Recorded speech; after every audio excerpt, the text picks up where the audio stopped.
Hello everyone, welcome to the Daily Current Affairs Analysis brought to you by Shankar IAS Academy, 14th February 2026. Before getting into the discussion, please make sure that you subscribe to our YouTube channel. If you haven't, please do subscribe and also hit the bell icon to receive on-time updates from the Academy. So before moving to the topics for today's discussion, we have an important announcement. It is regarding the pre-fit test series. The batch 2 will be starting on 20th February 2026. Link for the registration is available on the website, or you can register directly here in the Academy. Or if you have any doubt, you can contact this number. So why we have to take the pre-fit test series? Because we can see that in 2025 in prelims, nearly 31 questions were reflected from the pre-fit test series, and out of that, nearly 20 questions were directly reflected from the question, and 11 questions had partial reflection. So 31 question means 62 marks. So coming to the topics for today's discussion, the first topic is PM DAKSH. So PM DAKSH is an initiative launched by the government of India in 2020-21 to improve the employment opportunities to the backward communities. And recently, the Lok Sabha released a report regarding the implementation of the PM DAKSH. And the next article is talking about the recent initiative, that is, the NALSA SAMVAD scheme. So this initiative was launched in 2025 in the month of April by the National Legal Services Authority to provide, to ensure accessibility to justice to every tribal communities. And the next is the Dal Lake Restoration and Jammu and Kashmir. So this Dal Lake Restoration plan was launched in 2009 by the Manmohan Singh government, but now we can see that this 2009 original plan wasn't that much successful. So now the government made a shift in their approach from restoration to in situ conservation. And the next article is talking about the recent IT rules amendment 2026 regarding the AI labeling in the AI generated contents. And finally, we will be discussing the prelims focus for the day. So if all set, let's begin the discussion with the first article. So coming to the first article, less than half of those trained under PM DAKSH scheme for SCs, BCs, DNTs got jobs. The article is taken from The Hindu. So recently, the Lok Sabha released a report regarding the success rate of placements done under the Pradhan Mantri DAKSH scheme. So in this background, let us discuss more about this article. So what is Pradhan Mantri DAKSH scheme? The full form is Pradhan Mantri Dakshada or Kushalada Sampanna Idgrahi, shortly known as Pradhan Mantri DAKSH. So this was launched in 2020-21, and not that it is a central sector scheme. And what is the objective? The objective is generating employment opportunities through skill training. So the government will be providing fund for the skill training to various institutions. The institutions have to train the candidates. So who are the candidates eligible under this initiative? Scheduled caste, scheduled tribe, other backward classes, economically weaker sections, denotified tribes, and also the Safai Karmacharis, that is sanitary workers and waste pickers. And we can see that there is no income limit. Since the scheme is focusing on the backward communities, there is no income limit, and the candidate must be between 18 and 45, the age limit. So these are the important facts you have to remember regarding the Pradhan Mantri Dakshada or Kushalada Sampanna Idgrahi, shortly known as Pradhan Mantri DAKSH scheme. Note that it is a central sector scheme launched in 2020-21, and the objective is employment generation through skill training, and the age limit for the eligibility is 18 to 45, and it is focusing on skilling, reskilling, and also the upskilling. And the eligible communities: scheduled caste, scheduled tribe, other backward classes, economically weaker sections, denotified tribes, and also the sanitary workers, that is Safai Karmacharis. And if you take the placement and performance of this PM DAKSH scheme, we can see that it is not that much impressive, because according to the report, we can see that the training institutions must ensure that 70% of the trained candidates are placed. That means they are getting job. The job can be, that means the placement can be either wage employment or self-employment, but they have to make sure that 70% of them are getting placed. But if you take the performance, we can see that in the year 2021-24, nearly 1.5 lakh candidates are trained, but only 44 of them were placed. And there is a penalty provision under the scheme. Even with a strong penalty provision, the performance is not that much impressive. What is the penalty provision? If the institution fails to achieve the 70% target, then the 30% of the training cost per candidate will be reduced. Imagine that to train a person, to provide skill to a person, the institution is spending approximately 10,000 rupees per person. In this case, if the institution fails to achieve the 70% target, then from the next term onwards, the institution will be receiving only 7,000 rupees per candidate. That means if they fail, then 30% of the training cost per candidate will be reduced by the government. But even with such a strong penalty provision, the performance of the scheme wasn't impressive. Now we'll see the sector or the corporation-wise performance. So we can see that under the National Scheduled Caste Finance and Development Corporation, in the year 2023-24, nearly 49.8% of the people were placed, and this is also far below than the target 70%. And in some states like Rajasthan, Tripura, Jharkhand, the placement rate is less than 40%. So this is highlighting the state-wise disparity in the implementation of this scheme. And if you take the case of the implementation done by the National Backward Classes Finance and Development, which is focusing on training the other backward classes in India, the placement rate is just 48.9%. This corporation also failed to meet the 70% target. And next we have the National Safai Karmacharis Finance and Development Corporation. The performance is very, it's not that much impressive because the performance is very poor. The placement rate is just 23%. And we have to note that out of 25 states, 16 states trained 0 candidates under the Safai Karmachari Finance and Development Corporation. So out of 25 states, 16 states trained 0 candidates under the corporation. So this is highlighting the structural issues in the implementation of the DAKSH scheme. So what are the structural issues highlighted, that we can see from this data? All the 3 corporations failed to meet the 70% placement norm. None of them, SC Financing and Development Community, National Backward Financing and Development Community, and also corporation, and also this Safai Karmachari Finance and Development Corporation. All the 3 corporations couldn't meet the 70% target, and large interstate disparity. So if you take the case of Jharkhand, Bihar, Tripura and all, the placement rate is less than 40% for the National Scheduled Caste Finance and Development Corporation, and weak outreach under the National Safai Karmachari Finance and Development Corporation, because we can see that out of 25 states, 16 states produced only provided only 0 training to the candidates. That means no one was trained under the Safai Karmachari Finance and Development Corporations. Out of 25 states, 16 states trained no candidates, and poor accountability despite the financial penalty. So like I mentioned, that's a strong financial penalty provision. That is, if the institution fails to achieve the 70% target, from the next term onwards, 30% will be reduced, right? 30% of the cost for training per candidate will be reduced. But even with such a strong measure, the institutions failed to meet the 70% target. And if you take the recent development, we can see that from 2024-25 onwards, the PM DAKSH scheme got merged with the Pradhan Mantri Kaushal Vikas Yojana, which is implemented by the Ministry of Skill Development and Entrepreneurship. So we are expecting an efficient implementation of this PM DAKSH scheme here afterwards. Now we'll see a prelims practice question. The question is, which one of the following ministries implemented the PM DAKSH scheme? Ministry of Rural Development, Ministry of Social Justice and Empowerment, Ministry of Skill Development, and Ministry of the Commerce and Industry. So while discussing the key facts related to the DAKSH scheme, we mentioned the type and the nature of the scheme, the funding, right? It is a central sector scheme. We mentioned who are the communities eligible for the DAKSH scheme, and then we mentioned the age limit, and then we mentioned the year of the launch.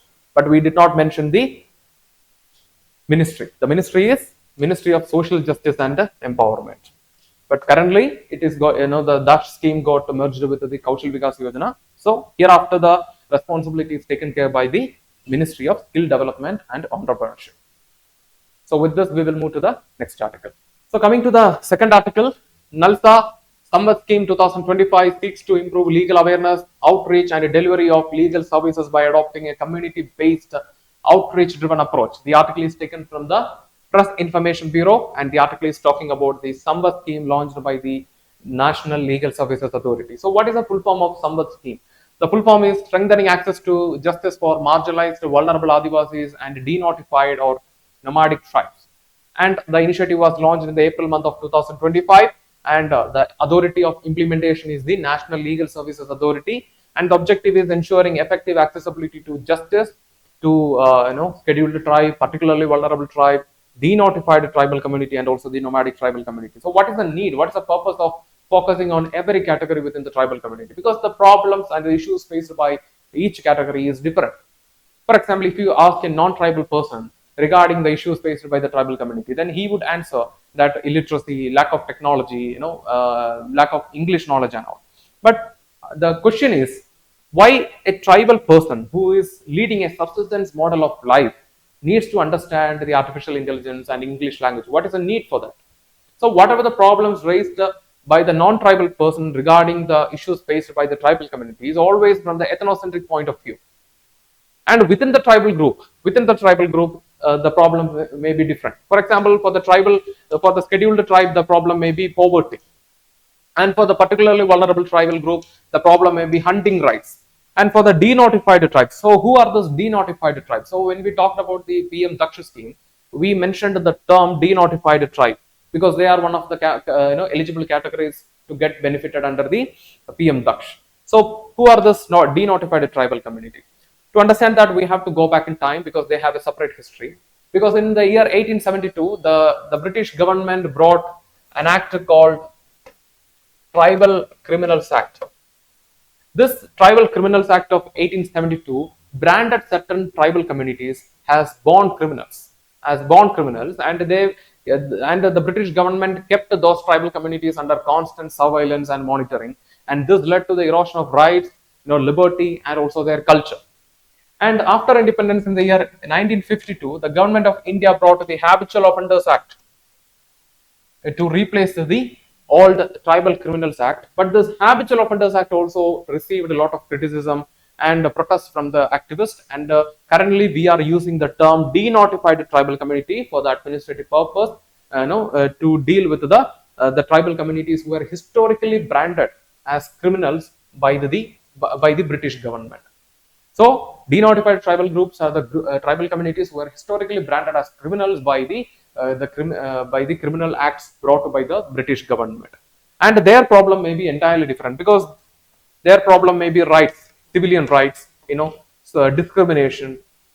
So some of these may be their major problems. And for the nomadic tribal groups, the problem may be entirely different. For example, climate change. Their problem may be climate change. Erosion of grazing land. So these are the major problems faced by the nomadic groups. But apart from all this, there are certain general issues faced by all the communities in the tribal group. But specifically speaking, these are some of the unique problems faced by each categories in the tribal group, and that is why we need to focus on each category while giving the justice. And talking about the constitutional and the legal basis, so we know that we have the Article 39A of the Directive Principles of State Policy, which directs the state to take measures to ensure equal justice and free legal aid to every citizen in India.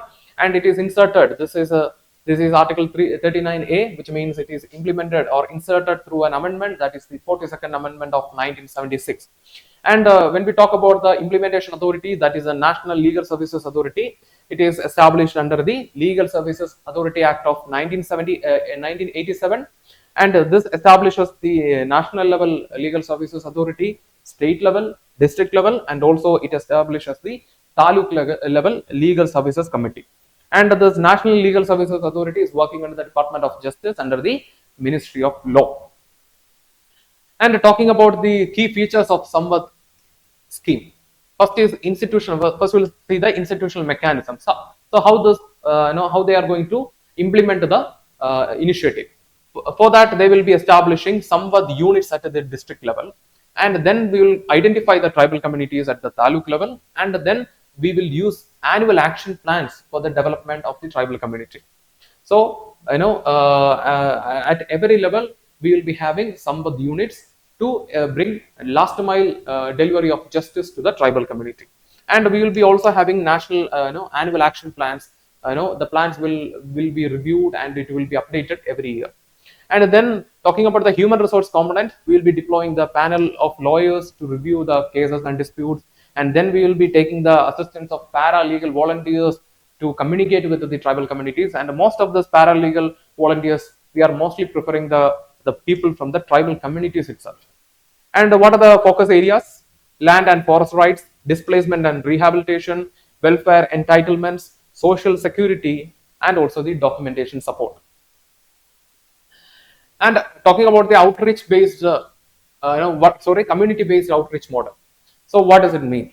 So we know that outreach means informing. That means an activity to inform and create awareness.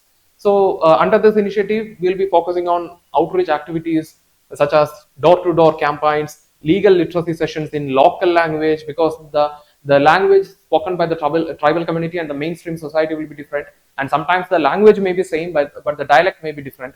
So we need local language experts as a part of this SAMVAD unit. And also we'll be and also we'll be providing the legal literacy sessions, so that the tribal communities will be aware about the rights and their status.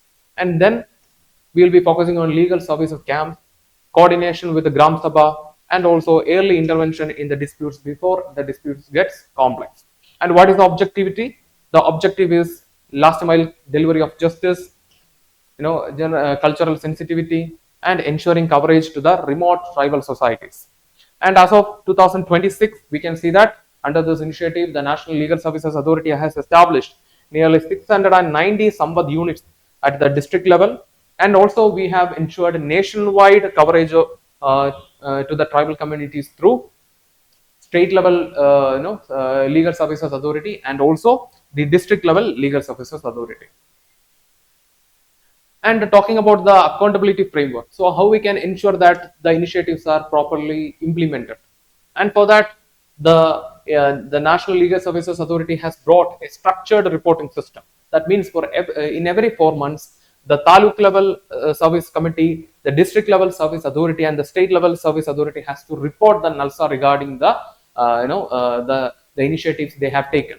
So the taluk level committees will be sending that to the district level, and a consolidated report will be reaching the state level, and finally the consolidated report will be reviewed by the National Legal Services Authority at the national level. And we can see that every 2 years there will be a revised roadmap to deal with the issues faced by the tribal communities in every state. So this is how the structured reporting system working under this SAMVAD scheme brought by the National Legal Services Authority. And now we'll see a prelims practice question. The question is, consider the following statements regarding the NALSA SAMVAD scheme. Statement 1, it is implemented under the Legal Services Authority Act of 1987. Statement 2, it primarily targets scheduled caste and other backward classes. Statement 3, it provides for district level institutional units for legal outreach. So the statement 2 is incorrect, because it is focusing on backward tribal communities, not the tribal caste and other backward classes. So the statement 2 is incorrect, means the answer is option B, 1 and 3 only. Yes, with this we will move to the next article. So coming to the third article, that is why the Jammu and Kashmir has shelved the Dal Lake Restoration Plan. The article is taken from The Hindu. So the Dal Lake, it is located in the Srinagar in Jammu and Kashmir, and in 2009, the government of India announced a plan worth of 416 crore to restore the Dal Lake, which was suffering from the pollution, encroachment, and loss of biodiversity. But in the last 17 years, the execution wasn't successful. So now the government of India has decided to shift their approach from restoring the region to in situ management of the Dal Lake. So in this background, let us discuss more about this article. First, we'll start with some of the key facts related to the Dal Lake. It is located in Srinagar in Jammu and Kashmir, and it is located, it lies at the foothills of Suburban range, and it is connected with Neegan Lake, and also the other water sources are Telbal Nalla and several other small streams in the nearby region. And talking about the nature of the lake, it is an urban freshwater lake known for its tourist attraction and shigara transportation. And talking about the plan, so 416 crore plan. It was announced in the year 2009 by the Manmohan Singh government, and the budget, it is 400 plus. And what were the major objectives? Shifting 9,000 lake dwelling families from that region to another region called Raki Arath, and improving water quality, reducing encroachment, controlling the flow of pollutions into the water. So these were the major objectives of the 2009 plan. But in reality, but in implementation, the plan wasn't successful, because we can see that in the last 17 years, only 1,808 families, lake dwelling families, were rehabilitated, and we can see that only 27% of the conservation targets are met so far. Out of 100, only 27% of the conservation targets are met so far.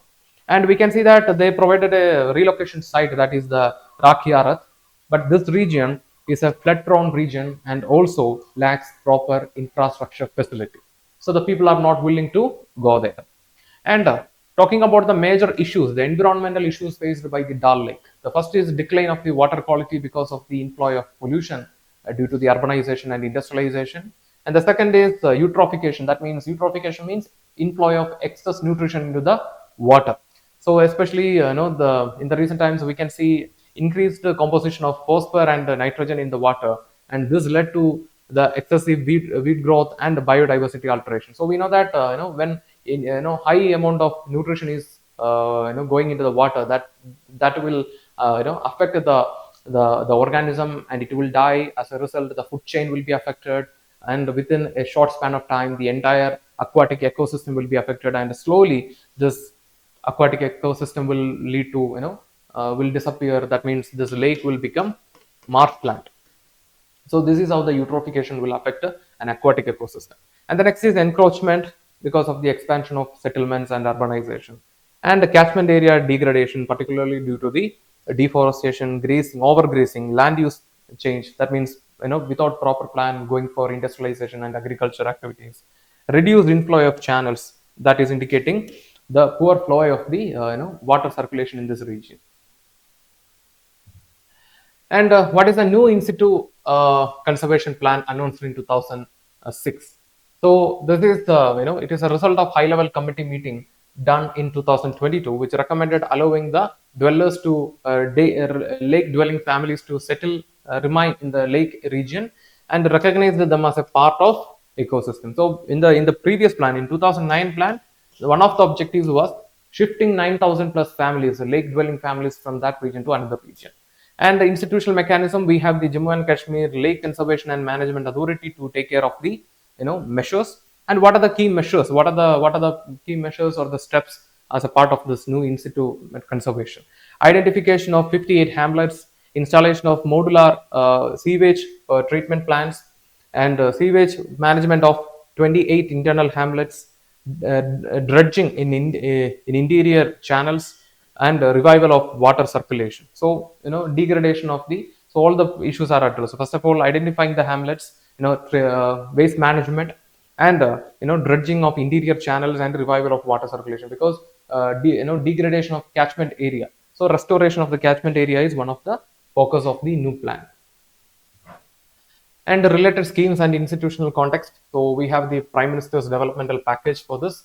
So it integrated management program for we have the integrated management program for Dal Neegan Lake ecosystem, and it will be implemented by the Jammu and Kashmir Lake and this Conservation and Management Authority. So they will be implementing the integrated plan for the restoration of Dal and Neegan, and it includes responsibility like lake protection, regulation of constructions, and the conservation planning. And for the governance of lake and wetland, we have the the Wetland Conservation and Management Rules of 2017, and also the Environment Protection Act of 1986. So almost every act that we framed after 1986 is based on the Environment Protection Act of 1986. So we have the programs like Prime Minister's package, that is the integrated management program for Dal and Neegan ecosystem, and it will be implemented by the Jammu and Kashmir Lake Conservation and Management Authority. They will be taking care of the responsibility like lake protection, that includes prevention of encroachment, expansion of settlements, and the regulation of construction. So construction means industries are one of the major reasons behind the pollution of the lake. So that will be addressed, and also they will be planning the conservation on the different time basis. And for the for governance, We have the Wetland Conservation and Management Rules of 2017 and also the Environment Protection Act of 1986. So coming to the prelims practice question, the question is with reference to Dal Lake in Jammu and Kashmir, consider the following statements. Statement 1, it is a freshwater urban lake located at the foothills of suburban range. Statement 2, the 2009 restoration plan envisaged in situ conservation without relocation of dwellers. Statement 3, nutrient enrichment in Dal Lake has contributed to eutrophication and weed growth. So which of the statements given above is or are correct? Option A, 1 and 2 only, option B 1 and 3 only, option C 1, 2 and 3, and option D 1 only. So from our discussion, we mentioned that the statement 2 is incorrect because the 2009 plan was to relocate the people from the lake dwelling people from the region to Rocky Arab. So the statement 2 is incorrect, while the statement 1 and 3 are correct. So the correct answer is option B. Yes, with this we will move to the next article. So coming to the fourth article, too fake to be good on AI generated imagery labeling. The article is taken from The Hindu. So we know that recently the Ministry of Electronics and Information Technology notified the Information Technology Intermediary Guidelines and the Digital Media Ethics Code Amendment Rules of 2026, which brought a major change, that is mandatory labeling of AI generated contents. So we know that these days the AI generated contents are looking really good. At the same time, it is too real. And sometimes it is very difficult for the people to distinguish the real content and AI content. So this development also raises concerns associated with the misuse of deepfake, misuse of synthetic images and videos to for purposes like political manipulation. It can be used for creating social tensions, and it can be used for defamation. So such issues are there, and we have to understand that this rules comes in the background of AI Impact Summit. What is the speciality of this year's AI Impact Summit? First of all, what is AI Impact Summit? AI Impact Summit is a part of series of summits regarding the AI happening across the world. And before that, many countries like Britain, they have hosted this meeting. And this year, in 2026, India is going to host the AI India Summit. And we can see that this is the first time a nation from global south hosting this AI Summit. And we know that currently, if you take the stance of the government, we can see that government is supporting the development of artificial intelligence and machine learning and other deep technologies. And the government will regulate, or they will take actions on AI only when there is a necessity. Otherwise, we are supporting the development of artificial intelligence and machine learning. But at the same time, when the concerns are rising, the government cannot remain silent. So what is the new amendment talks about? Mandatory labeling. That means prominent label should be there in the synthetic images and videos generated using the artificial intelligence. And earlier there was a proposal regarding the size of the labeling. It was 10% of the total image. So take the example of this image. You can see a woman standing beside the polar bear in a desert. So this image, from looking at this image itself, we can identify that it is an AI generated image, but still it is labeled. It is labeled as AI generated. And before that, there was a criteria that this labeling should be 10% of the total size of the image. But now there is no such provision, but there should be a prominent labeling of there should be prominent labeling. That means the people should see it immediately and they should be able to distinguish it. And the scope of this provision also got clarification. That means the labeling recurs only when the content seeks to pass off as real. So when the content looks too real, then in that case only we need this labeling. Otherwise, if you are generating content photos like this, in that case a prominent labeling is not required. And we can see that routine editing and assistive AI are excluded. Yes, like I mentioned, in such images we don't need the labeling, because looking at this image itself we can identify that it is AI generated, because the woman is standing next to a polar bear in a desert. And why the labeling is important? First of all, protecting the political integrity of the nation, because we can see that the AI generated contents like videos, images can be used for defamation, it can be used for manipulating the election, it can be used for creating communal tensions and all. And the next is we have the right to know. So the public has the right to know, the citizens of India has the right to know under the Article 19 and 22. But we have to give authentic information to them. So if authentic information is not reaching the citizens when they are asking for the information, then the right to know itself is violated. And the next is ensuring the consumer protection and trust. So AI generated videos and images can be used for misusing for selling the products, and also it will affect the consumer rights. So it will prevent the labeling will prevent the financial fraud, and the reputational damage.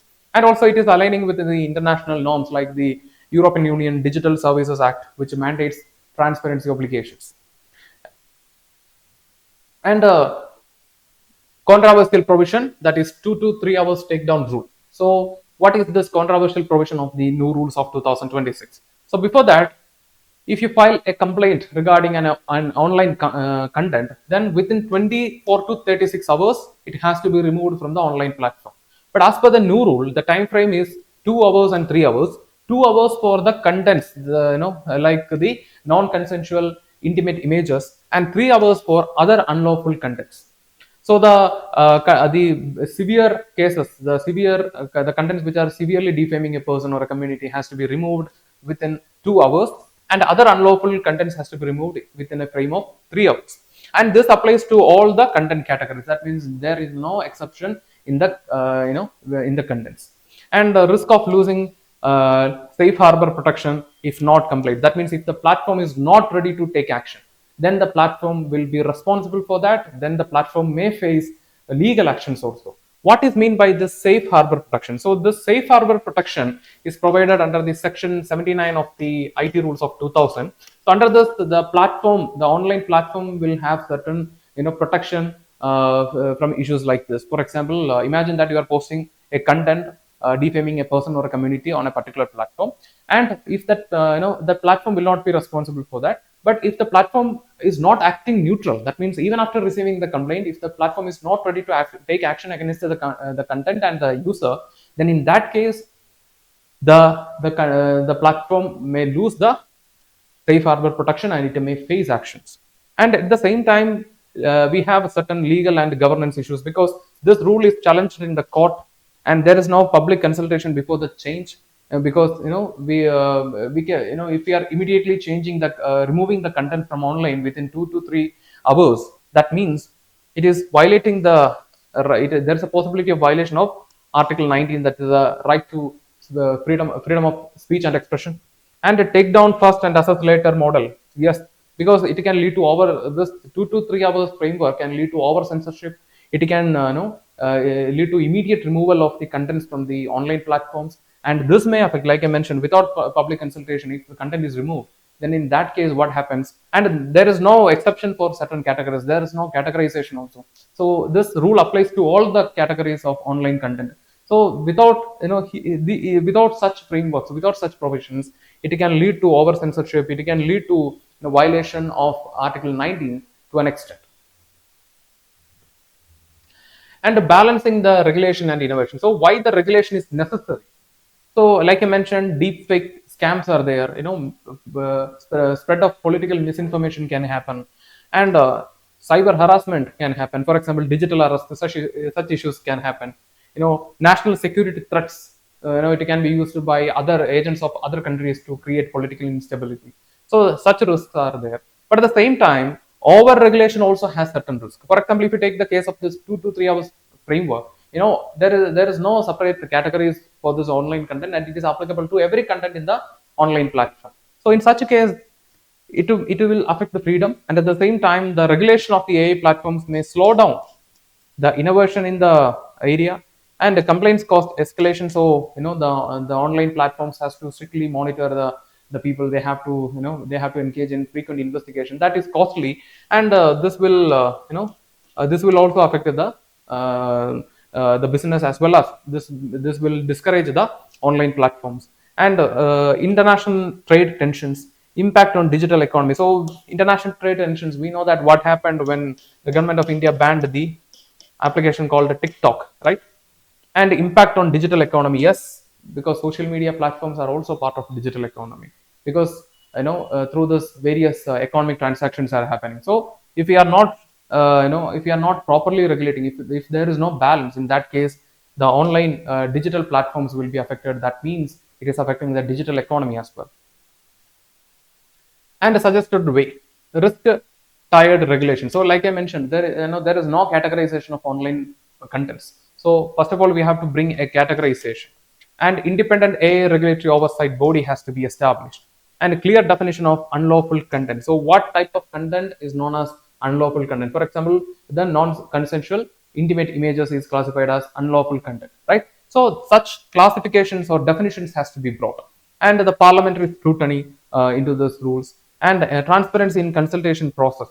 Before removing a content, if it is not that much grave, then we have to go for consultation, and a strong appellate grievance redressal mechanism. So what if a person's right to know and the right to freedom of speech and expression is violated? In that case, there should be a portal to address his grievance. So these are the measures that we can take while regulating the artificial intelligence. Then we can ensure a balance between the rights and the regulation of this technology. So with this, we will see a mains practice question. The question is, the regulation of AI generated content is necessary to preserve democratic integrity, but excessive executive control risks chilling free speech. Examine in the context of the Information Technology Amendment Rules of 2026. So we have discussed what are the political, how this is affecting the political integrity, and also what are the issues associated with the time framework and over regulation. We discussed the issues associated with the over regulation of the artificial intelligence. So towards the while talking about the balance, we talked about the risk associated with the over regulation. So using these points, try to answer the question and post it in the comment section. We will review and we will reply for your answer. Now it's time to move to the next article. So for the prelims focus, the first topic is peregrine falcon, scientifically known as Falco peregrinus. So the term peregrinus or peregrine comes from the Latin word which means traveler. And we know that the falcons, they are the fastest animal on the planet. They can fly approximately 320 kilometers per hour. And this falcon has a great story of success, because we can see that in 1970s, due to the excessive use of pesticides, particularly the DDT, and this later poisoned the food chain of the falcon, and the population of the falcon itself started reducing. And we can see that in 1972, the countries like the United States of America, they banned the use of the DDT, and even DDT was recognized as a major concern in the Stockholm Convention. So from that itself, we can understand how much threat is this DDT is. And we can see that in the recent time, the scientific community started captive breeding to revive the population of peregrine falcon, and now the traveler is once again roaming around the world more happily. And the next topic is Chabahar Port. So Chabahar Port, strategically and economically, it is very important for India. It is located in the Sistan Balochistan province of Iran along the Gulf of Oman. And the notable feature of this port is, it is the Iran's only oceanic and deep water port which offers direct access to Indian Ocean. And what is the involvement of India in the Chabahar Port? So terminal operation, the company, that is the India Ports Global Limited company, is managing the Shahid Bahishti terminal of the Chabahar Port since 2018. And in the recent time, that is in the May month of 2024, we signed a memorandum of understanding to ensure the continuous use, a 10-year memorandum of understanding to ensure the continuous use of the Chabahar Port. And talking about the investment, India has invested approximately $120 million for the development of the port. And this is a Chabahar port. So this is where it is located. It is located along the Gulf of Oman, and it will provide direct access to the Indian Ocean. And we can see that why this Chabahar port is strategically important, because it will offer trade route to the Central Asia via Afghanistan. So we know that we have a constant tensions with the Pakistan. The relation between India and Pakistan is always not stable. So an alternative route through Afghanistan to the Central Asia, is provided by the Chabahar port, and in the future, it will also provide accessibility to Europe. And the Chabahar port, the strategic importance for India, first is connectivity. So it will connect the Central Asia with India via Afghanistan, and also regional influence. So it serves as a counterbalance to China's Belt and Road Initiative and Pakistan's Gurdwara port. And we can see that economic corridor. So it plays a role in the international north-south transport corridor, and also humanitarian aid, because we can see that during the time of Afghanistan crisis in 2021-22, India sent beat to Afghanistan through this Chabahar port only. So it is strategically very important, It is commercially very important, and it is also very important for humanitarian aid because it is connecting the India with the Central Asia through Afghanistan. So we'll discuss a prelims practice question. The question is, India's development of Chabahar port in Iran is strategically significant primarily because of it. Option A allows India to control major oil production field in West Asia. Option B provides India direct access to Afghanistan and Central Asia by bypassing Pakistan. Option C serves as India's first overseas naval base. And option D is a joint nuclear energy export hub for South Asia. So comment the answer in the comment section. We will reply for that. Thanks for watching. With this, we are coming to the conclusion for today's current affair analysis. If you like the video, hit the like button, give your feedbacks as comments, and share this content with your friends. And before leaving this channel, don't forget to subscribe and also hit the bell icon to receive on-time updates from the academy. Thank you for listening to us. Thank you for listening to me. Have a nice day.